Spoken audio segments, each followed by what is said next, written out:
जीवन हमें एक मौका देता है, इसलिए जब भी सही कॉलेज चुनने का समय आए तो सिर्फ मंगलायतन यूनिवर्सिटी आपके बेहतरीन भविष्य और सर्वांगीण विकास के लिए।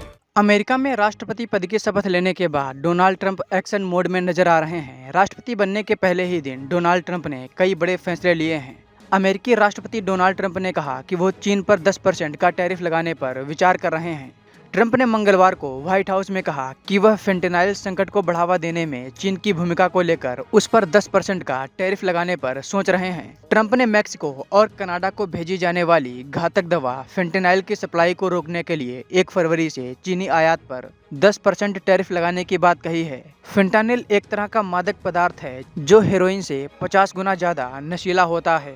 आपको बता दें कि फेंटेनाइल का उपयोग दर्द निवारक दवाओं में किया जाता है। हालांकि इसे लंबे समय से संयुक्त राज्य अमेरिका में एक सिंथेटिक दवा के रूप में इस्तेमाल किया जाता रहा है और इसने अमेरिका में एक ऐसी लत को बढ़ावा दिया है जिसने हाल ही में सैकड़ों हजारों अमेरिकियों की जान ले ली है। बहुत सारा फेंटेनाइल चीन में बनाया जाता है और मैक्सिको के जरिए संयुक्त राज्य अमेरिका में सप्लाई किया जाता है। डोनाल्ड ट्रंप इसी वजह से चीन पर टैरिफ लगाने की बात कर रहे हैं। डोनाल्ड ट्रंप ने चुनाव जीतने के बाद कहा था कि वो मैक्सिको और कनाडा पर 25% और चीन पर 35% का टैरिफ लगाएंगे। हालांकि अब डोनाल्ड ट्रंप 1 फरवरी को ये एक्शन लेने की बात कर रहे हैं। डोनाल्ड ट्रंप अवैध शरणार्थियों को लेकर भी बहुत ज्यादा सख्त हैं और इसके लिए मैक्सिको से लगी सीमा पर इमरजेंसी भी लगा दी है। कहा जा रहा है कि भारत के भी 18,000 नागरिक जो इस समय अमेरिका में हैं और उनके पास कोई वैध डॉक्यूमेंट नहीं है, उसे भारत वापस भेजा जाएगा। इस मामले पर फॉरेन एक्सपर्ट रोबिंदर सचदेवा ने क्या कुछ कहा है, आइए आपको सुनवाते हैं।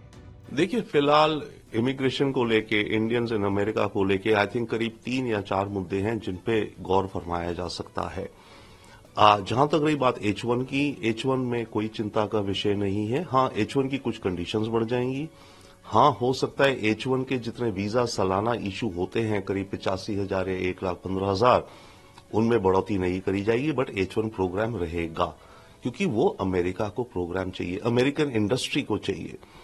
हाँ, उसमें यह है कि ट्रंप का जो बेस है, जो हार्डलाइन बेस है, वो तो H1 छोड़िए, टैलेंट छोड़िए, वो किसी भी इमिग्रेंट को अपने देश में नहीं चाहते। उनका मानना यह है कि बाहर के देशों के जो लोग आएंगे इमिग्रेंट्स, वो हमारी व्हाइट अमेरिका को टेक ओवर कर लेंगे। तो वो उस मुद्दे के कारण किसी भी इमिग्रेंट को सपोर्ट नहीं करते। बट रियलिटी, असलियत यह है कि अमेरिका एक इमिग्रेंट्स द्वारा बनाया गया देश है। अगर इमिग्रेंट्स का टैलेंट ना हो तो अमेरिका आज दुनिया में नंबर 1 एम्पायर नहीं होता। तो अमेरिकन इंडस्ट्री वो समझती है। तो H1 के मामले में ये रहा, H1 रहेगा, थोड़ी चेंजेस होंगी, पर चिंता नहीं है। चिंता जो है हमें वीजा में, देखिए तो एक है फैमिली वीजा की।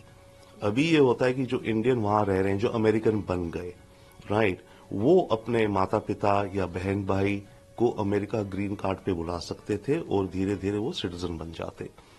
अब ट्रंप जो करने वाले हैं वो ये करने वाले कि फैमिली वीजा की जो परिभाषा है उसमें माता पिता नहीं आएंगे, बहन भाई नहीं आएंगे, आप और आपका पार्टनर और आपके बच्चे हैं, बस आप उनको स्पॉन्सर कर सकते हैं। माता पिता को नहीं कर पाएंगे, बहन भाई को नहीं कर पाएंगे।